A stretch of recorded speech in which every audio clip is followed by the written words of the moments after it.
मरकापुर के लोग उस नाव में चढ़कर नदी के उस पार लेकर जाता था और उधर से इधर लाकर वो लोग दिए सो पैसे लेता था।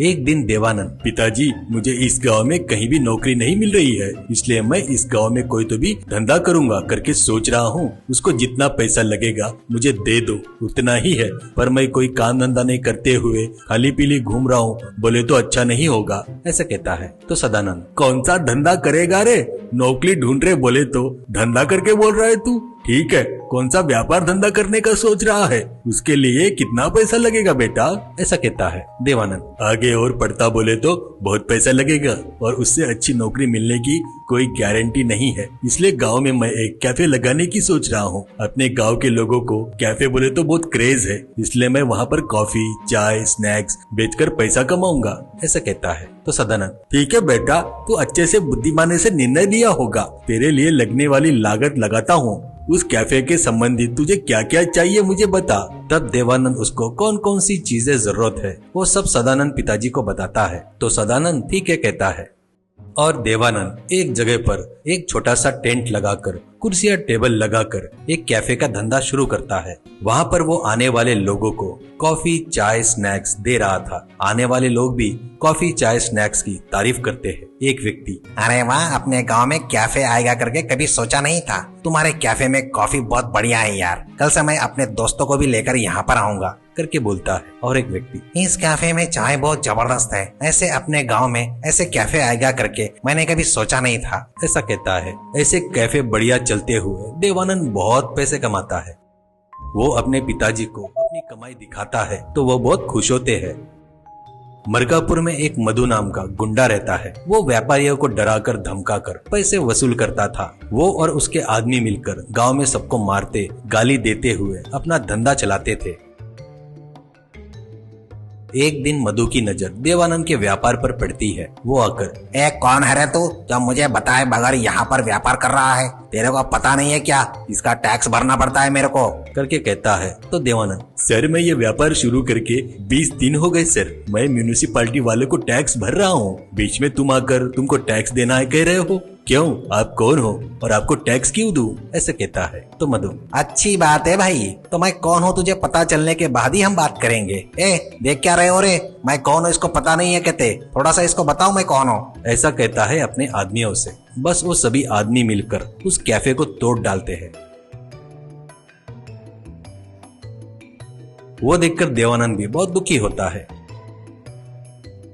मधु जाने के बाद वो जाकर गांव के सरपंच मुकुल से मिलकर हुई सो घटना के बारे में बताता है। मुकुल, बेटा देवानंद, ये इस गांव में मामूली बात है, उसको पैसे नहीं दिए तो कोई भी काम होने नहीं देता। तेरे को सच बताओ तो उसकी कमाई में मेरा भी हिस्सा है, इसलिए तो इस गांव की जमीन पर कहीं भी कोई भी व्यापार किया तो उसको पैसे देना पड़ेगा, ऐसा कहता है। एक प्रकार से कहे तो मुझे ही देना पड़ेगा, मैं ऐसे काम नहीं किया तो इलेक्शन में पैसा बांटकर कैसे जीतूंगा भाई, ऐसा कहता है। देवानंद, क्या सर ऐसे बात कर रहे हो, तो अपने गांव के जमीन पर कोई भी व्यापार किए तो तुमको उसको पैसे देना ही पड़ेगा क्या, ऐसा कहता है। मुकुल, हाँ मैंने बताया सो बात तेरे को बराबर समझ में आ गई, आपसे तो वैसा ही अपने गांव की जमीन पर अपना व्यापार कर ले, तू कमाए ना उसमें से थोड़ा सा हमको दे दे बस, ऐसा कहता है। देवानंद, ठीक है सर, अब मुझे क्या करना है बराबर समझ में आ गया, मैं चलता हूँ, बोलकर वहाँ से चला गया।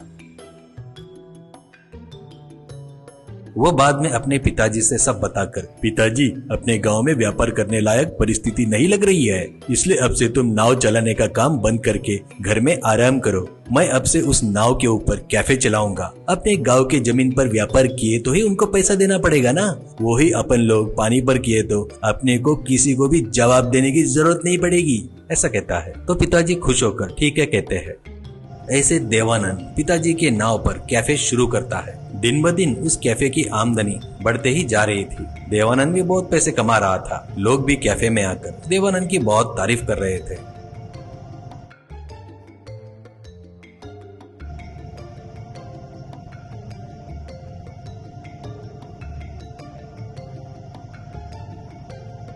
एक दिन मधु आकर उस नाव पर देवानंद से झगड़ा करने लगता है। ए सुन रहे, ईमानदारी से मुझे पैसे दे, नहीं तो तेरे नाव को तोड़ डालूंगा, ऐसा कहता है। तो देवानंद, 1 मिनट रुको, अभी पुलिस को फोन करता हूँ करके पुलिस को फोन करता है।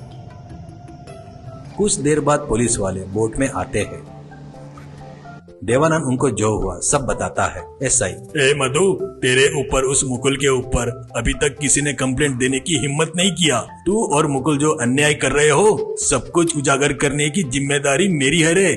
चल रहे पुलिस स्टेशन, कहकर उसे खींचते हुए लेकर चले गए। वैसे कोर्ट मधु और मुकुल को कठिन कारागृह की सजा सुनाती है।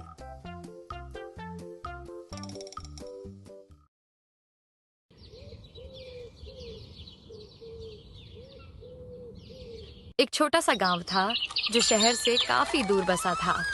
उसी गांव के बीचों बीच एक पुराना सा मिट्टी का मकान था जिसमें रहते थे सबके प्यारे काका। काका की सबसे खास पहचान यह थी कि वे रोज होटल या ढाबा नहीं चलाते थे, बल्कि सिर्फ रविवार के दिन ही 100 किलो मटन पकाते थे। साथ में गर्मा गर्म चावल और कुरकुरा पापड़ भी परोसा जाता था। गांव में और भी कई होटल थे, लेकिन रविवार के दिन सारे होटल सुनसान हो जाते और काका के आंगन में मानो मेला सा लग जाता। उस रविवार को भी काका तड़के उठ गए और बाजार की ओर निकल पड़े।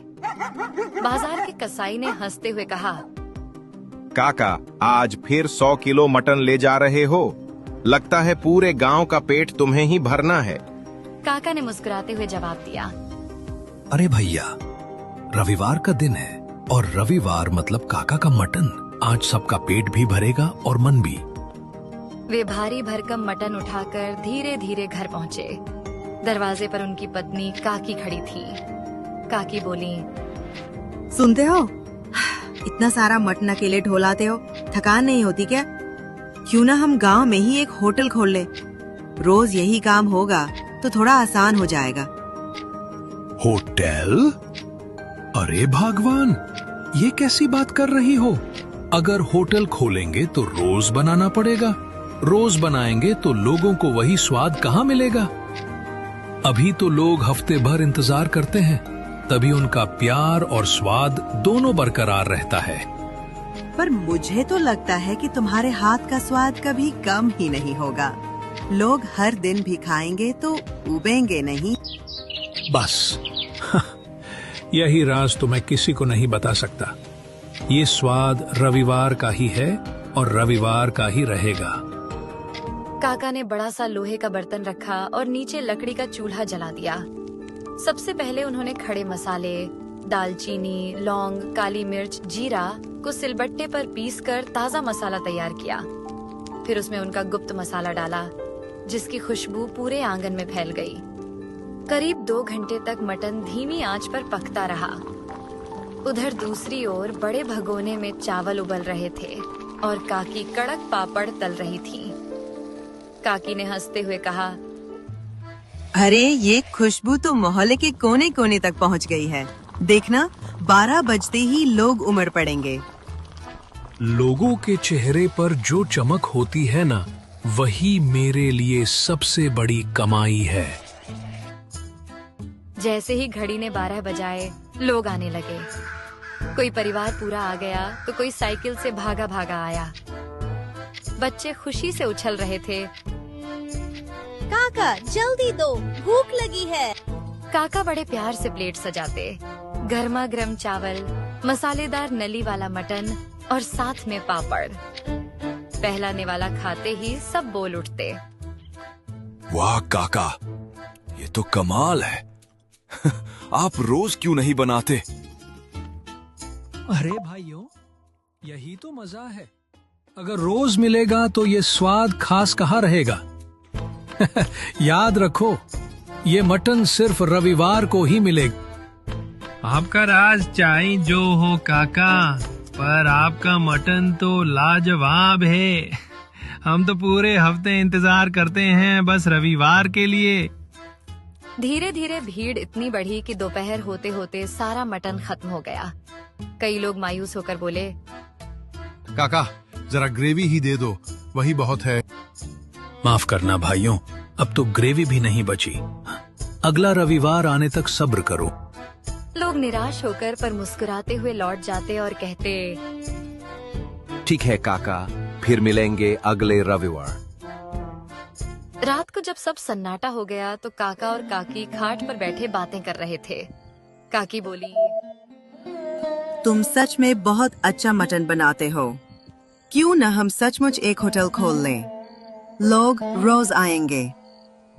भागवान अगर रोज बनाएंगे तो ये स्वाद अपना जादू खो देगा। स्वाद का असली मजा इंतजार में है। शायद तुम सही कहते हो, पर मुझे पूरा यकीन है कि तुम्हारे हाथ का स्वाद कभी भी लोगों के